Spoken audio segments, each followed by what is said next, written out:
Bismillahirrahmanirrahim. Alhamdulillahirabbil alamin wassalatu wassalamu ala asyrafil anbiya'i wal mursalin wa ala alihi washabbihi wasallim. Assalamualaikum warahmatullahi wabarakatuh. Salam ukhuwah, salam kasih sayang dan salam satu Malaysia. Hadirin sekalian, bersyukur kita kehadirat Ilahi. Dengan limpah dan kurnianya dapat kita bertemu bersama saya Nur Hazika binti Zakaria pada hari yang berbahagia ini. Hadirin dan hadirat sekalian, sebelum saya memperkenalkan barisan panel kita pada hari ini, izinkan saya menyampaikan serangkap pantun. Pergi ke Ipoh membawa ketupat, membawa bersama keropok roka. Kelas dalam talian banyak manfaat. Mari bincangkan cabaran dan pesannya. Kita sedia maklum pada era globalisasi ini banyak cabaran pendidikan semasa yang agak membimbangkan semua pihak. Termasuklah pada zaman COVID-19 ini yang telah mengubah cara hidup kita dengan cara mengamalkan penjarakan sosial, menggunakan pelitup muka dan sebagainya. Dahulunya, kelas dilakukan secara bersemuka. Kini, kelas dilakukan secara dalam talian. Akibat dari itu, banyak masalah yang dihadapi ketika kelas dilakukan secara dalam talian. Oleh itu, masalah ini perlu kita lihat dalam skop yang lebih besar lagi. Jika kita ingin masalah ini diselesaikan. Tanpa melengahkan masa, saya ingin memperkenalkan 4 orang ahli panel kita yang tidak asing lagi. Ahli panel pertama ialah Umi Alia binti Abdul Hamid. Ahli panel kedua, Aimi Sofia binti Azlan. Ahli panel ketiga, Nurul Farhana binti Zainal. Serta ahli panel seterusnya, Masya Umairah binti Ahmad Yusof. Jadi, sebagai pembuka forum kita pada kali ini, saya ingin bertanya soalan kepada Umi. Sebagai pelajar, apakah cabaran kelas dalam talian? Pertama sekali, terima kasih diucapkan kepada saudari pengerusi. Seperti mana yang kita tahu, sekarang dunia dilanda dengan penyakit yang sangat berbahaya iaitu COVID-19.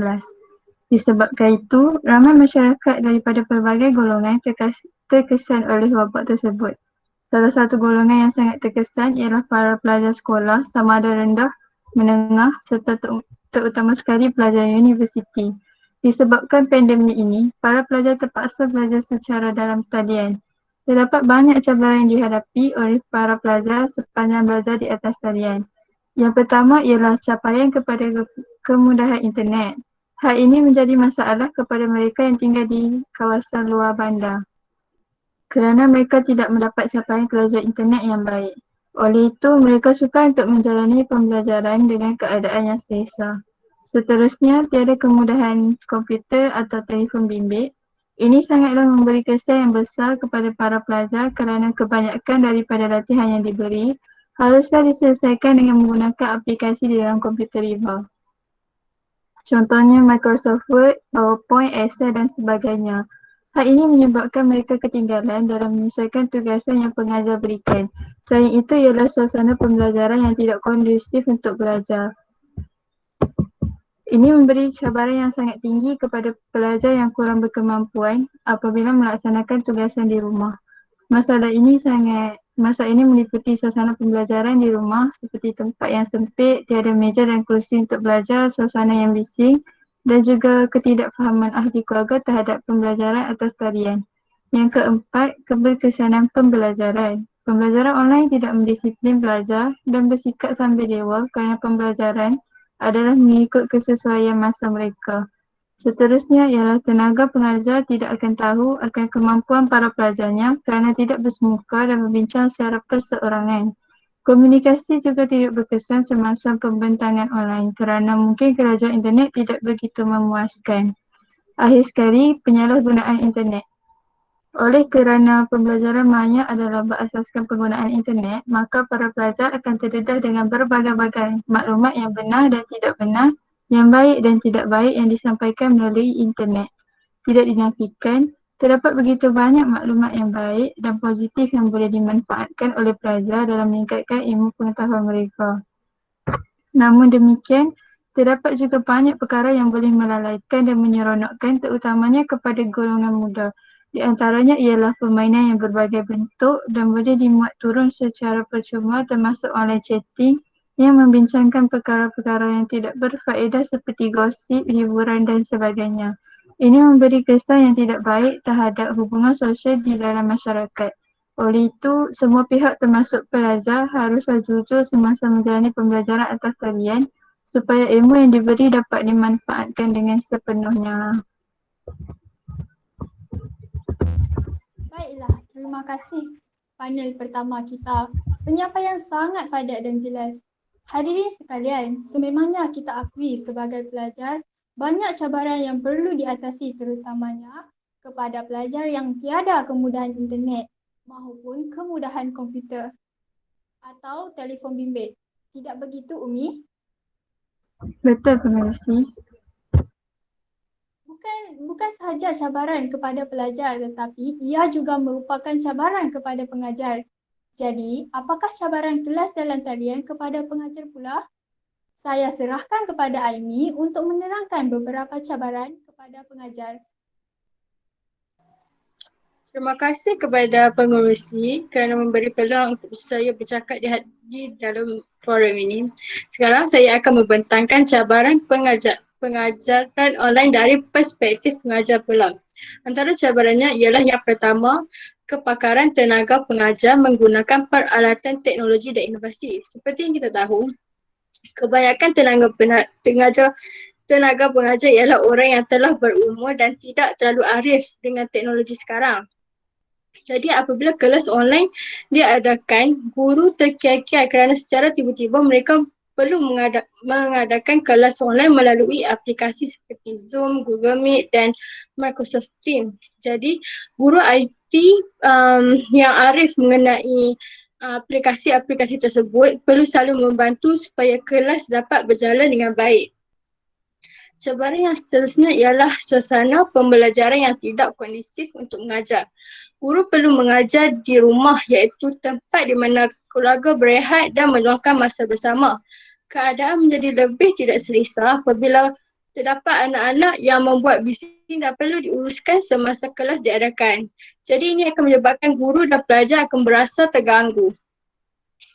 Selain itu, cabaran kepada capaian kemudahan internet. Seperti yang dinyatakan oleh panel Umi, capaian internet bukan sahaja menjadi masalah untuk pelajar, malah untuk pengajar juga.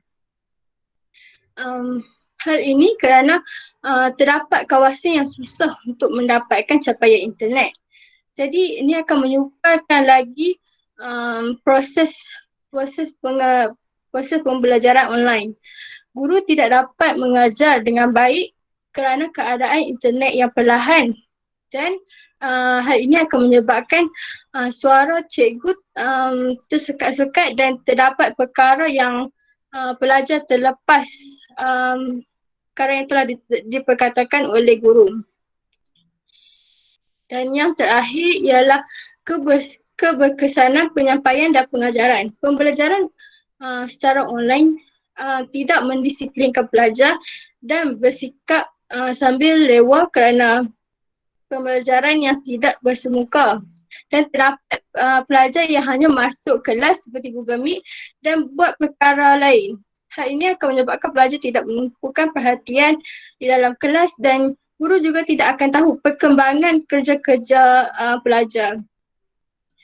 Jadi itulah antara cabaran yang perlu dilalui oleh pengajar ketika mengadakan kelas online. Sekian, terima kasih. Saya serahkan kepada pengerusi. Baiklah, terima kasih kepada panel kedua kita. Berdasarkan penerangan tadi, dapat kita lihat di sini bahawa pembelajaran dalam talian ini menyukarkan lagi sebahagian guru-guru. Di sini dapat kita ketahui bahawa terdapat beberapa keburukan yang dihadapi oleh beberapa pihak. Jadi, pada pandangan Farhana, apakah keburukan belajar secara dalam talian?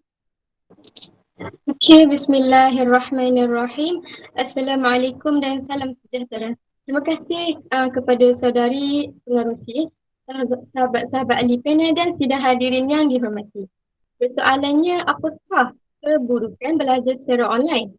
Belajar secara online juga mempunyai kelemahan dan kekurangannya. Oleh itu, saya akan menguraikan beberapa keburukan belajar secara online ini. Yang pertama, ia memerlukan kos dan penjadualan teknologi. Program perisian dan sambungan ke internet adalah aspek terpenting dalam kelas dalam talian. Pelajar mungkin diminta untuk belajar komputer baru dan kemahiran menyelesaikan masalah yang mungkin memerlukan masa. Pelajar juga mungkin perlu membeli perisian yang dikemas sendiri untuk mengakses program dalam talian mereka atau membayar lebih banyak untuk mengakses ke internet berkelajuan tinggi. Masalah lain pula ialah pelajar perlu menyesuaikan jadual mereka pada tarikh penegatan yang boleh menjadi masalah bagi pelajar antarabangsa atau mereka yang tidak tinggal di zon waktu yang sama dengan tenaga pengajar. Selain itu, keberkesanan pembelajaran. Tapi dalam talian memberi lebih banyak kebebasan yang boleh menjadi masalah bagi pelajar yang tidak tahu bagaimana untuk mengendalikan. Juga, kursus dalam talian tidak mempunyai profesor hounding anda untuk kekal pada tugas yang bermaksud pelajar bertanggungjawab untuk pembelajaran mereka sendiri dan mereka mungkin tidak memiliki sehingga ia adalah mudah untuk jatuh di belakang dan tidak merasa termotivasi untuk mengejar mereka. Tiada alat kelas untuk membantu pelajar dengan pembelajaran mereka. Jadi ia boleh menjadikan proses pembelajaran yang lebih sukar. Akhirnya pelajar perlu menjadi motivasi diri untuk maju melalui kursus dan program mereka dengan cara yang tepat pada masanya. Seterusnya, pengasingan. Pelajar yang mengambil kelas dalam talian tidak mempunyai peluang untuk berinteraksi secara bersemuka dengan profesor dan pelajar lain. Komunikasi melalui email atau kumpulan perbincangan dalam talian. Ia amat sukar untuk membangunkan hubungan dengan rakan sekelas dalam kursus-kursus yang tersendiri. Sebaliknya, polis tradisional mempunyai kampus supaya anda boleh bersosial atau belajar dengan pelajar lain. Ia juga boleh dihentikan oleh pejabat profesor untuk bertanya atau mendapatkan maklum balas. Akhir sekali, pelajar tidak akan fokus. Belajar secara online adalah sesuatu yang bebas dan anda tidak akan diawasi. Oleh itu, jadi adalah sangat mudah untuk anda hilang fokus atau bosan semasa pembelajaran. Akhirnya anda akan terlepas sesuatu yang mungkin juga anda akan lepas sesuatu dan mungkin juga anda akan salah faham atau akan sesuatu perkara. Setakat ini sahaja saudari pengerusi. Terima kasih. Terima kasih kepada Farhana atas penjelasan yang cukup baik saya kira. Seperti yang kita semua sedia maklum, teknologi memainkan peranan yang penting kepada masyarakat pada hari ini. Jika pembelajaran itu digunakan dengan baik, maka baiklah penghasilannya. Setelah kita mengetahui cabaran kelas dalam talian dari perspektif pelajar dan pengajar serta keburukan kelas atas talian, apakah cadangan membaik pulih sistem kelas dalam talian? Saya ajukan soalan ini kepada Marsha. Terima kasih diucapkan pada pengerusi majlis. Sebagai panel yang terakhir, saya akan mengulaskan tentang beberapa cadangan membaik pulih sistem kelas online ataupun kelas atas talian. Seperti mana yang kita tahu, terdapat begitu banyak masalah yang dihadapi oleh setiap pengajar maupun para pelajar. Yang pertama ialah semua pelajar patut diberi pilihan untuk pulang ke kampus. Seperti mana yang kita tahu, hanya pelajar semester 1 dan semester akhir sahaja yang dibenarkan pulang ke kampus. Pihak universiti boleh memberi kelonggaran kepada pelajar yang tinggal di luar bandar ataupun pelajar yang sukar untuk mencapai internet di rumah. Boleh pulang ke kampus dan belajar secara atas talian di kampus dengan menggunakan internet yang disediakan oleh pihak universiti. Selain itu, pengajar perlulah tegas dan menggunakan aplikasi pembelajaran secara atas talian. Contohnya memberi arahan supaya semua pelajar membuka kamera, supaya pengajar tahu bahawa setiap pelajar fokus ketika waktu kelas mereka. Selain itu, pengajar boleh mencipta satu aplikasi yang tidak perlu menggunakan kelajuan internet yang tinggi. Contohnya, aplikasi tersebut khas dicipta hanya untuk para pelajar membuat latihan. Hal ini dapat membantu mereka yang sukar untuk mendapat capaian internet di tempat tinggal mereka. Akhir sekali, pengajar dan pelajar perlulah bekerjasama dalam memastikan kelas secara online atau atas talian ini dapat berjalan dengan baik dan sama-samalah berusaha untuk mencegah penularan wabak COVID-19. Itu sahaja daripada saya. Sekian, terima kasih.